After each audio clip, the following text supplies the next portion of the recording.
اعوذ باللہ من الشیطان الرجیم، بسم اللہ الرحمن الرحیم۔ السلام علیکم ورحمۃ اللہ وبرکاتہ۔ پیارے بچوں، آج کا ہمارا ٹاپک جو ہے وہ ہم نے لیا ہے کلاس 7 سوشل سائنس ہسٹری سے، چیپٹر نمبر 4 دا مغل امپائر سے لیا ہے۔ آج کا جو ہمارا ٹاپک ہے وہ a closer look Akbar's policies, a closer look Akbar's policies. آپ کی کتاب کا پیج نمبر 53 جو ہے اس پہ ہے یہ، تو اس کو ہم پڑھنے کے بعد آپ کو میں سمجھانے کی کوشش کروں گا۔ The broad features of administration were laid down by Akbar and were elaborately discussed by Abul Fazl in his book The Akbarnama, in particular in its last volume, The Ain-e-Akbari. Abul Fazl explained that the empire was divided into provinces called subas, governed by subedaras, who carried out both political and military functions. Each province also had a financial officer or diwan for the maintenance of peace and order in his province. The subedar was supported by other officers such as military paymaster Bakshi, the minister in charge of religious and charitable patronage, Sadar, military commander Faujdar, and the town police commander Kotwal. Akbar's nobles commanded large armies and had access to large amount of revenue. While they were loyal to empire, functioned efficiently, but by the end of the 17th century, many nobles had built independent networks of their own. The loyalties to the empire were weakened by their own self-interests. While Akbar was at Fatehpur Sikri during the 1570s, he started discussion on religious with the ulamas, Brahmanas, Jewish priests who were Roman Catholics, and Zoroastrians. These discussions took place in the Ibadat Khana. He was interested in the religion and social custom of different people. Akbar's interaction with people of different faith made him realize that religious scholars who emphasized created divisions and disharmony among his subjects. This eventually led Akbar to the idea of Sulh-i-Kul, or universal peace. This idea of tolerance did not discriminate between people of different religions in his realm. Instead, it focused on a system of ethics, honesty, justice, peace that was universally applicable. Abul Fazl helped Akbar in forming a vision of governance around this idea of Sulh-i-Kul. This principle of governance was followed by Jahangir and Shah Jahan as well.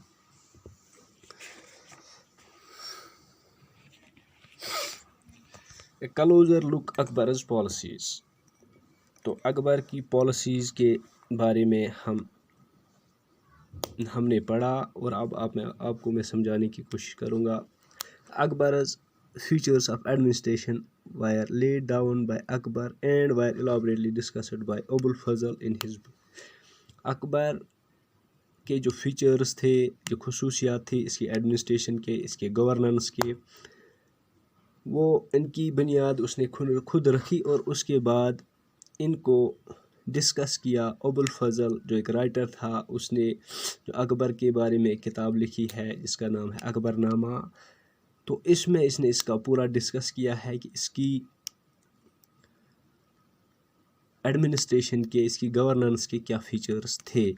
اور جو اکبرنامہ ایک کتاب اس نے لکھی ہے، اس کے 3 volume ہیں، تو ایڈمنسٹریٹو فیچرز کے بارے میں اس نے آخری والیوم یعنی آئین اکبری میں ڈسکس کیا ہے۔ ابو الفضل explained that the empire was divided into provinces called subas. ابو الفضل نے اس طرح سے ایکسپلین کیا ہے کہ جو مغل امپائر تھا اکبر کے دور میں وہ پروونسز میں ڈیوائیڈ کیا ہوا تھا یا صوباز میں، جس طرح سے آج ہمارا ملک جو ہے اسٹیٹس میں ڈیوائیڈ کیا گیا ہے، اور اسٹیٹ بعد میں اس کے بعد ڈسٹرکس میں ڈیوائیڈ کیا گیا ہے، ڈسٹرکس تحصیلز میں ڈیوائیڈ کیا. اسی طرح سے ان کی امپائر جو ہے یہ پروونسز میں یا صوباز میں ڈیوائیڈ کی گئی تھی، اور ان صوباز پہ گورنرڈ بائی صوبے دار، اور جو ان صوباز میں حکومت کرتا تھا تو اس کو صوبے دار کہا جاتا تھا. Who carried out both political and military functions. اس صوبے دار کا کام تھا دونوں سیاسی اور ملٹری فنکشنز چلانا. Each province head a financial officer, اور ہر ایک پروونس کا ایک فائنانشل آفیسر، ایک دیوان ہوا کرتا تھا. اس دیوان کا کام تھا جو ریونیو، جو ٹیکس وغیرہ جمع کروانے، اس کا کام تھا.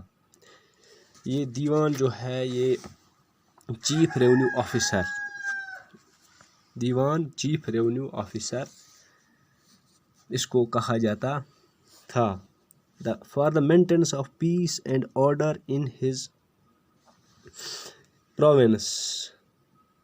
صوبے دار جو تھا اس کی پروونس میں، اس کے صوبے میں امن و قانون برقرار رکھنے کے لیے the subedar was supported by other officers. اس کو اور باقی آفیسرس اس کی مدد کرتے تھے، جس طرح سے آج کے ہمارے اس وقت میں ہمارے اسٹیٹس میں یا ہمارے ملک میں جو امن قانون برقرار رکھنے کے لیے یا اسٹیٹ کا کام چلانے کے لیے بہت سارے آفیسرس کام کرتے ہیں. جس طرح سے ہمارے اسٹیٹس میں چیف منسٹر ہوتا ہے، چیف منسٹر کے بعد اس کے باقی منسٹرس ہوتے ہیں، ایجوکیشن منسٹر ہوتا ہے، لا منسٹر ہوتا ہے، یا باقی ڈپارٹمنٹس کے اپنے اپنے منسٹرس ہوتے ہیں. اور ان منسٹرس کے بعد میں جو نچلی سطح پہ آفیسرس ہوتے ہیں، جس طرح سے ہمارے پولیس ڈپارٹمنٹ میں جو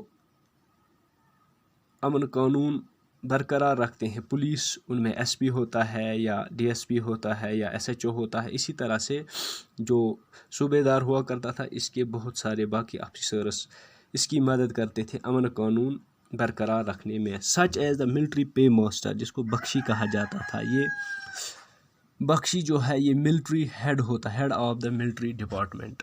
بخشی head of the military department یہ صوبے دار کی مدد کرتا تھا. The minister in charge of religious and charitable patronage, جو مذہبی امور کا جو وزیر ہوتا تھا اس کو صدر کہا جاتا تھا، یہ بھی صوبے دار کی مدد کرتا تھا. ملٹری کمانڈر فوجدار، یہ بھی جو فوجدار ہوتا تھا یہ بھی ملٹری کمانڈر ہوتا تھا. یہ بھی جو ہے اس کے کام تھے ملٹری وغیرہ فوجی کام سنبھالنا. And the town police commander kotwal, اور ٹاؤن پولیس کمانڈر جس طرح سے ہمارا آج ایس ایچ او ہوتا ہے، تو اس طرح سے ان مغل پیریڈ کے دوران کوتوال ہوا کرتا تھا. Akbar's nobles commanded large armies and had access to large amount of revenue. Akbar کے جو نوبلز تھے یا صوبے دار جو تھے یا جو ان کے آفیسرس تھے، ان کی یہ آرمی کو کمانڈ کرتے تھے، اور ان کا کام تھا جو ریونیو حاصل کرتے تھے، جو ٹیکسز حاصل کرتے تھے، ان کا کام یہ تھا کہ یہ جمع کر کے، اور ان پہ بہت زیادہ ایکسیس ہوتا، large amount of revenue, access to large amount of revenue. while they were loyal to the empire functioned efficiently. پہلے جو یہ صوبے دار یا یہ نوبلز یا یہ آفیسرس یہ لویل وفادار تھے اس مغل امپائر کے. But by the end of the 17th century، لیکن 17ویں صدی کے آخر سے مینی نوبلز، جو اس کے نوبلز تھے یہ صوبے دارز وغیرہ، had built independent network of their own. انہوں نے اپنے اپنے صوباز میں اپنے انڈیپینڈنٹ نیٹ ورک بنائے تھے. Their loyalties to the empire were weakened, ان کی جو وفاداری حکومت کے تائیں تھی وہ اب کمزور ہو گئی تھی. وہ خود اپنے آپ کو وہاں پہ بادشاہ تصور کرتے تھے. By their own self interests, ان کے اپنے کچھ سیلف انٹرسٹس ہوتے تھے، تو اس کی وجہ سے انہوں نے بغاوت کی. By the end of the 17th century Mughal empire کے ساتھ.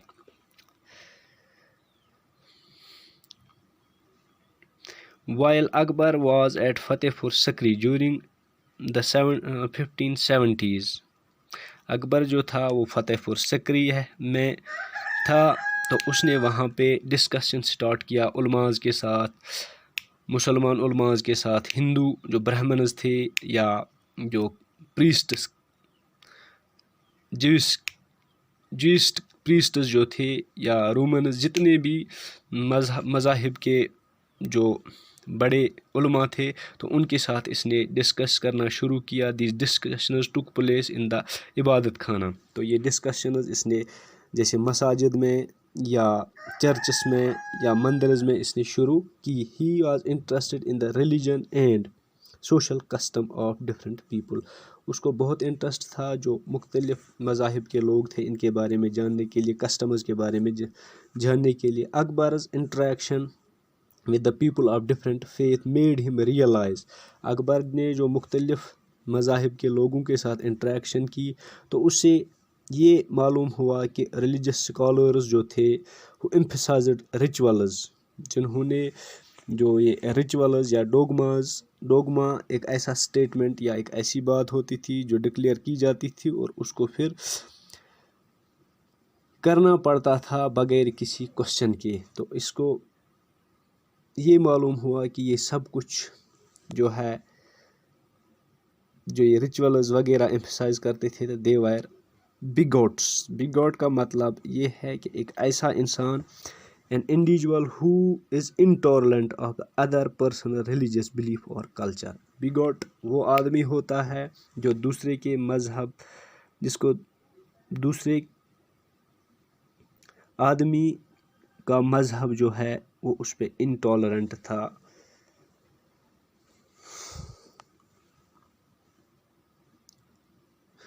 Their teachings created division and disharmony among his subjects. تو اس نے یہ تصور کیا کہ ان کی ٹیچنگس جو تھی، مختلف جو یہ مذاہب کے لوگ تھے جو اپنے اپنے طرح سے جو ریچولز یا ڈوگماز وغیرہ پرفارم کرتے تھے، تو اس سے مختلف جو لوگ تھے مختلف مذاہب کے، تو ان کے بیچ میں جو ہے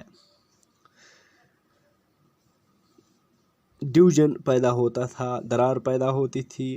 دس eventually led Akbar to the idea of Sulh Kul. تو اکبر نے یہ سب کچھ جب ریئلائز کیا، جان لیا، تو اکبر صلح کل یا یونیورسل پیس کی جانب یہ ایڈیا ان کے دماغ میں آ گیا. This idea of tolerance did not discriminate between people of different religions in his realm. اس نے سوچا یہ آئیڈیا صلح کل کا آئیڈیا یا یونیورسل پیس کا آئیڈیا جو ہے، اس سے لوگوں کے درمیان بھید بھاؤ نہیں ہوگا اور اس کے وقت میں جو یونیورسل پیس حاصل ہوگا. Instead it focused on a system of ethic, honesty, justice, peace. تو اس یہ آئیڈیا جو تھا یہ جسٹس پہ تھا. اس کا جو ایم تھا جسٹس، آنیسٹی، پیس اور ایتھکس.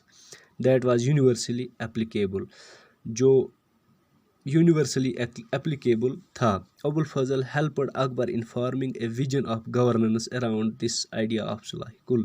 ابو الفضل نے اکبر کو مدد کی کہ وہ اس آئیڈیا کے ارد گرد اپنا ایک ویژن، اپنی ایک گورننس چلائے. The principle of governance was followed by Jahangir and Shah Jahan as well. یہ جو آئیڈیا آف گورننس تھا، صلح کل تھا، یہ فالو کیا اکبر کے بعد جہانگیر نے اور شاہ جہاں نے. یہ تھا ہمارا آج کا ٹاپک. امید ہے کہ آپ کو سمجھ آیا ہوگا. باقی شکریہ.